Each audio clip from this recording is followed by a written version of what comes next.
ढेंकीकोट हाट आसुथिले सावधान रुहंतु। हाँ दर्शक बंधु, प्रत्येक शनिवार दिन ढेंकीकोट हाटरे एपरी किछि घटना सबु घटुछि जहाँ आपण मानकु चिंतारे पकाइबो। ओडिशार विभिन्न अंचलरू आसी शनिवार दिन ढेंकीकोट बजार रे बेपार वाणिज्य करुथुबा निरीह निष्पाप लोकमानंक पई चिंतार कारण पालटिछि।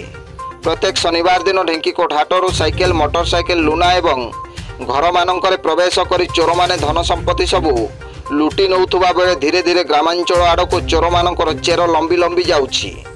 एणु ढेंकीकोट बजार आसुथिले जदिओ बजार कमिटी पक्षर कौनसी स्टाण्ड सुविधा नहीं, तथापि निजर जानवाहन को सुरक्षित स्थान रे रखी बजार रे किणाबिका करंतु।